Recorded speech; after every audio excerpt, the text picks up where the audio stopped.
Hello everyone, welcome back to my YouTube channel. Blouse का back neck बनाने के लिए देखिए सबसे पहले मैंने मेज़रमेंट के अकॉर्डिंग ब्लाउज़ को रेडी किया है। यहाँ पर मुझे 14 इंच का ब्लाउज़ चाहिए, तो मैंने 14.5 इंच के ब्लाउज़ को रेडी किया है। जो गला है, मैंने गले की जो गहराई रखी है वो रखी है 9.5 इंच। यहाँ पर देखिए मैंने अस्तर के साथ ब्लाउज़ को बॉटम से फिनिशिंग कर लिया है और नेक हमने इस तरीके से कच्चा कर लिया है। उसके बाद मैंने एक लाइनिंग के पीस पर यहाँ पर मैंने फ्यूजिंग पेपर अटैच कर लिया है। देखिए जब भी आप बिना बुकरम के इस तरीके से हम जो रनिंग ब्लाउज आते हैं जॉर्जेट के या फिर शिफॉन के, उनको डायरेक्ट इस तरीके से बना देते हैं तो उनको फैलने का डर रहता है और इस तरीके से आप गले को बना सकती हैं। तो यहाँ पर देखिए बहुत ही आराम से आपने प्रॉपर गले की मार्किंग को इस तरीके से लेना है। तो मैंने यहाँ पर लाइनिंग पर इस तरीके से गले की मार्किंग ले लिया है।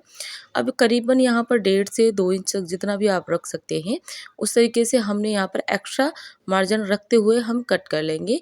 ये जो गले की मार्किंग ली है वो मैंने सिर्फ इसलिए ली है ताकि मैं आराम से इसको कट कर सकूँ। तो चलिए अब हम इसको स्टिच कर लेते हैं।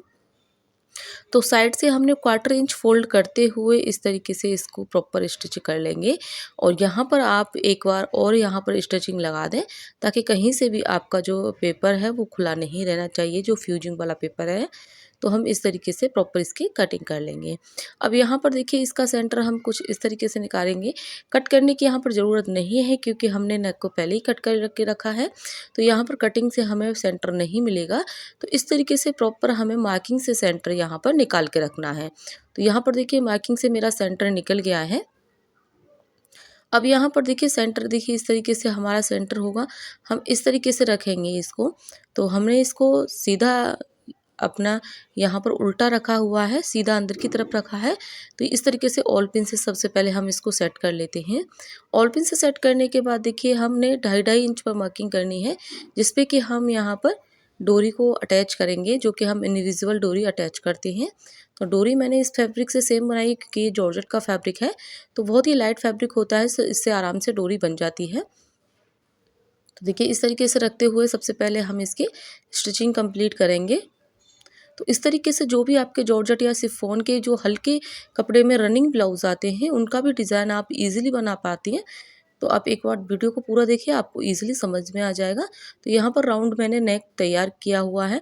अगर राउंड नेक आपने तैयार कर लिया है तो भी आप उस डिज़ाइन को अप्लाई कर सकती हैं। अगर आपने गोल गला पहले से बना के रखा है या फिर और कोई गला है तो इस तरीके से गले का शेप आप अपने अकॉर्डिंग रख सकती हैं। यहाँ पर देखिए मैंने एक्स्ट्रा फैब्रिक कट करके, जिस तरीके से हम फैब्रिक को कट करते हैं, कट करके यहाँ पर नॉचेस लगा लिए हैं और सारा जो कट वाला फैब्रिक है हमने लाइनिंग की तरफ रखते हुए इस पर इस तरीके से प्रेस स्टिच लगा के इसको अच्छे से बिठा दिया है। तो यहाँ पर देखिए प्रेस स्टिच मेरी कंप्लीट हो गई है। इसके बाद देखिए हम इसको फोल्ड करते हुए एक कच्ची सिलाई भी यहाँ पर लगा देंगे। इससे जब भी हम इस पर लेस का वर्क करेंगे तो ये यहाँ से इसमें कोई भी श्रिंकल्स नहीं आएंगे, ये श्रिंक नहीं होगा। तो इस तरीके से आपने कच्ची सिलाई ज़रूर लगानी है। तो यहाँ पर देखिए मेरी कच्ची सिलाई भी लग के कंप्लीट हो गई है। अब हम डोरी की नॉट लगा देंगे और इसके बाद हम अपनी लेस का वर्क स्टार्ट करेंगे। तो यहाँ पर देखिए मैं यहाँ पर गोल्डन लेस ले रही हूँ क्योंकि इस साड़ी में जो भी वर्क है वो गोल्डन है, तो गोल्डन हम लेस लेंगे। आप यहाँ पर कलर कॉम्बिनेशन के अकॉर्डिंग भी लेस ले सकती हैं। अगर आपकी साड़ी में कोई कंट्रास्ट है तो वो भी आप ले सकती हैं। तो बिल्कुल आपने किनारी पर रखते हुए सिलाई को कंप्लीट करना है और जब भी लेस लगाएं टाँके को थोड़ा बड़ा ही रखें लेस के लिए, वरना लेस श्रिंक भी हो सकती है और लेस कट भी सकती है छोटे टाँके से। तो लेस लगाते समय आपको कुछ चीज़ों का ध्यान देना होता है। अब हम इस पर डबल सिलाई करके लेस को परफेक्ट तरीके से बिठा देंगे। तो लेस यहाँ पर देखिए मेरी लग गई है। इसके बाद अब हम इसको देखिए इस तरीके से सेंटर से फोल्ड करेंगे इस तरीके से। तो यहाँ पर प्रॉपर आपको फोल्ड करना है। चाहे तो आप इसको पिन अप कर सकती हैं ताकि आपकी जो मार्किंग है वो इधर उधर ना हो। तो इस तरीके से मैंने इसको फोल्ड कर लिया है। इसके बाद देखिए 1.5 इंच से थोड़ा सा ज़्यादा यानी 2.25 इंच पर हमने एक मार्किंग की है, जो कि खुलने के बाद हमारी 3.5 पौने 4 इंच हो जाएगी। तो इस तरीके से हम 1-1 इंच पर मार्किंग कर रहे हैं पूरे गले पर। और यहाँ पर देखिए जैसे कि मैंने पहले बता दिया है, ये जॉर्जेट का फैब्रिक है तो यहाँ पर मार्किंग आपको थोड़ा डार्क करनी पड़ेगी क्योंकि हम दूसरे पैनल पर इसका जो टैसिंग लेंगे वो टैसिंग नहीं आएगी, क्योंकि जॉर्जेट के फैब्रिक में जो हमारा चौक होता है वो अंदर की तरफ निकल जाता है। तो इस तरीके से मैंने थोड़ा डार्क करिया है। और अब देखिए अपने इस तरीके से इसको गले से गला मिलाते हुए डैप करना है, ताकि आपकी कहीं से भी लेस जो है वो टेढ़ी ना हो। अगर आपकी ज़रा सी भी मार्किंग टेढ़ी हो गई तो लेस टेढ़ी हो सकती है।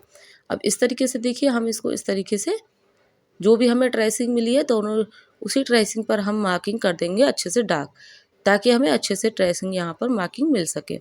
अब ये जो हमें हिस्सा मिला है यहाँ पर देखिए, अब इसके लिए देखिए मैंने इसी का कपड़ा लिया है। और अगर आपका जैसे कि पहले हमने बताया कंट्रास्ट में है, तो आप इस जगह पर कंट्रास्ट फैब्रिक भी यूज़ कर सकती हैं। तो देखिए इस तरीके से जितनी हमने इसकी चौड़ाई रखी है अपने इस मार्किंग की, उसे आपने आधे से 1 इंच एक्स्ट्रा रखना है, बाद में हम इसको कट कर देंगे। और चौड़ाई भी हमने इतनी ही रखनी है जो कि हमारी पट्टी के अनुसार आए। मैंने यहाँ पर करीबन 4 इंच की चौड़ाई रखी है। दोनों तरफ से हमने देखिए सेंटर में सिलाई कर ली है। जिस तरीके से हम वो बनाते हैं उसी तरीके से हमने सेंटर में सिलाई करके दोनों तरफ से भी इसकी सिलाई कंप्लीट कर दी है। सिलाई पे तो एक्स्ट्रा मार्जिन हम देखिए निकाल देते हैं यहाँ पर इस तरीके से। अब इसको इस तरीके से रखेंगे और मार्किंग को हम इस पर ले लेंगे, ताकि हम मार्किंग के अनुसार ही सिलाई कर सकें। देखिए इस तरीके से। तो आप चाहें तो इस तरीके से थोड़ा थोड़ा बाहर की तरफ भी मार्किंग को निकाल सकती हैं। तो हमने इस तरीके से इस पर रख लिया है इसको। और इस जगह पे हमें पक्की सिलाई लगानी है 1 से 2 बार यहाँ पर।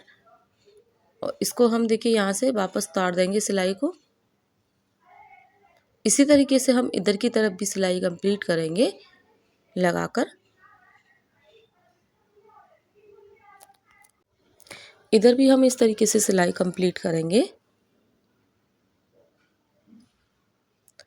तो हमने देखिए यहाँ पर डबल सिलाई लगाई है दोनों ही तरफ।